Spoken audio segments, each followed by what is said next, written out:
যে কোনো ফটোতে যদি আপনি ড্রেস পড়াতে চান, প্রথমে আপনাকে যে কাজটা করতে হবে, আপনি ড্রেসটাকে ডাউনলোড করে নেবেন গুগল ক্রোম ব্রাউজার থেকে। দেখুন, প্রথমত আপনি আপনার গুগল ক্রোম ব্রাউজারে আসবেন। গুগল ক্রোম ব্রাউজারে আসার পরে এখানে লিখবেন ড্রেস পাসপোর্ট সাইজ পিএনজি।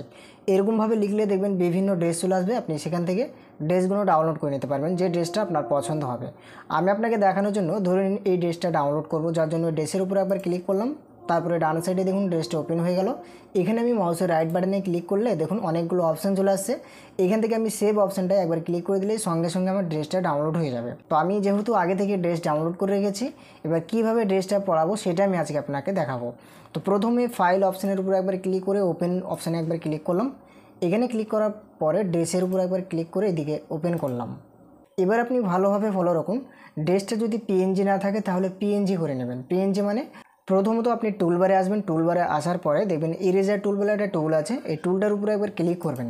এখানে ক্লিক করার পরে দেখবেন একবারে নিচের দিকে ম্যাজিক ইরেজার টুল বলে একটা টুল আছে, এই টুলটার উপরে একবার ক্লিক করে এই ড্রেসের ব্যাকগ্রাউন্ডে একবার ক্লিক করবেন। দেখবেন সঙ্গে সঙ্গে ইরেজার হয়ে যাবে এবং সেটা পিএনজিতে কনভার্ট হয়ে যাবে। এবার আপনি এই ড্রেসটাকে ফটোকের উপরে নিয়ে আসবেন, ফটোকে ড্রেসটা পরানোর জন্য। ঠিক আছে, তো কিভাবে পরাবেন আমি আপনাকে দেখাচ্ছি। তো এই ফটোকের উপরে যদি আপনি ড্রেসটা নিয়ে আসতে চান, প্রথমত মুভ টুলে সিলেক্ট করতে হবে। মুভ টুল সিলেক্ট করার পরে এই ফটোকের উপরে একবার ক্লিক করতে হবে বা ড্রেসটার উপরে একবার ক্লিক করতে হবে। এইখানে ক্লিক করার পরে আপনি মাউসের বাঁ দিকের সুইচটা চেপে ধরে ড্র্যাগ করে এরকমভাবে ফটোকের উপরে নিয়ে এসে ছেড়ে দেবেন। যখনই ছেড়ে দেবেন দেখবেন ছোট্ট অবস্থায় ড্রেসটা আপনার ওপেন হয়ে যাবে। তারপরে আপনি এই ড্রেসটাকে বড় করে নেবেন। ঠিক আছে, প্রথমত এটাকে আপনি ম্যাক্সিমাইজ করে নেবেন। এখান থেকে ম্যাক্সিমাইজ করে নেওয়ার পরে ড্রেসটাকে আপনি বড় করবেন। ড্রেসটাকে বড় করার জন্য কিবোর্ড থেকে কন্ট্রোল টি প্রেস করবেন। দেখবেন এরকম একটা চার সাইডের একটা কার্সার দিয়ে দেবে এখান থেকে আপনাকে ছোট বড় করে নেবেন ড্রেসটা। আর কিভাবে ছোট বড় করতে হয় সেটা আপনারা ভালোভাবে জানেন। কন্ট্রোল টি প্রেস করার পরে দেখবেন ছোট বড় করার এরকমভাবে ছোট্ট ছোট আইকন দিয়ে দেবে ড্রেসের চার সাইডে। এবার আপনি কিবোর্ড থেকে শিফট প্রেস করে ধরে এরকমভাবে এই কোণার উপরে মাউস পয়েন্টারটা নিয়ে এসে এরকমভাবে মেকআপ করবেন। মানে যেমনটা পড়লে যেমনটা পড়ালে ভালো লাগে সেইভাবে আপনি মেকআপ করে নেবেন আপনি আপনার মতো করে কিবোর্ড থেকে। দেখুন আমি যেরকমভাবে পড়াচ্ছি এইভাবে আপনিও পড়িয়ে নেবেন। দেখুন আপনি ভালোভাবে ফলো রাখুন আমি কেমনভাবে করছি। ঠিক আছে, এই কিবোর্ডে যে অ্যারোগুলো আছে না, এই অ্যারোগুলো প্রেস করে করে আপনি আপনার মতো করে মেকআপ করে নেবেন।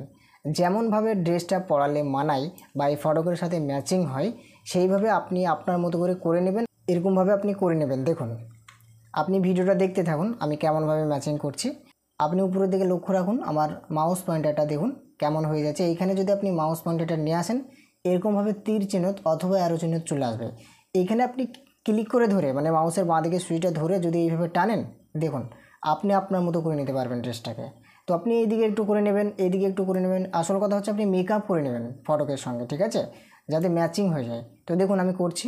তো দেখুন বন্ধুরা মোটামুটি লাইনে এসে এবার আমি এটাকে সেভ করার জন্য উপরের দিকে লক্ষ্য রাখুন টিক চিহ্নতের আইকন আছে, এই টিক চিহ্নত আইকনটায় ক্লিক করে দিলে এটা সেভ হয়ে যাবে। এবার আপনাকে যে কাজটা করতে হবে দেখুন ড্রেসের একটা লেয়ার আর ফটোকের একটা লেয়ার, এই দুটো লেয়ারকে আপনাকে এক করতে হবে। আর এক করার জন্য কিবোর্ড থেকে কন্ট্রোল ই প্রেস করে দিলেই দেখবেন সঙ্গে সঙ্গে এক হয়ে যাবে।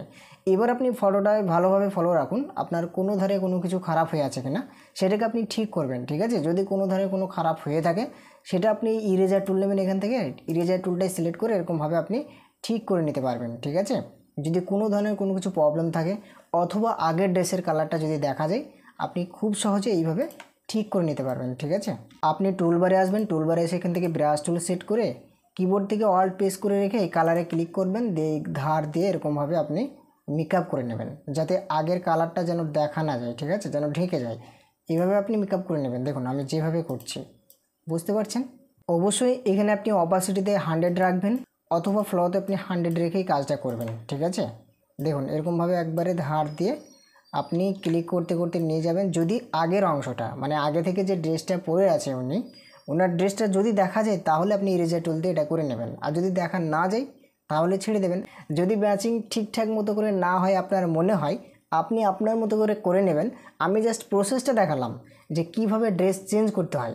প্রথমত আপনি গুগল ক্রোম ব্রাউজারে গিয়ে এইভাবে ড্রেসের পিএনজিটাকে ডাউনলোড করে নেবেন, তারপরে দুটোকেই আপনি ওপেন করবেন ফটোশপে, ড্রেসটা আর ফটোটা।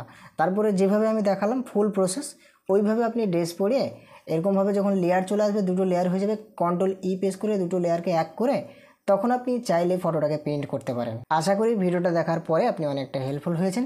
ভিডিওটা ভালো লাগলে অবশ্যই একটা লাইক করবেন। চ্যানেলে যদি আপনি নতুন হয়ে থাকেন চ্যানেলটাকে সাবস্ক্রাইব করে দেবেন। এরকম ধরনের হেল্পফুল ভিডিও পাওয়ার জন্য।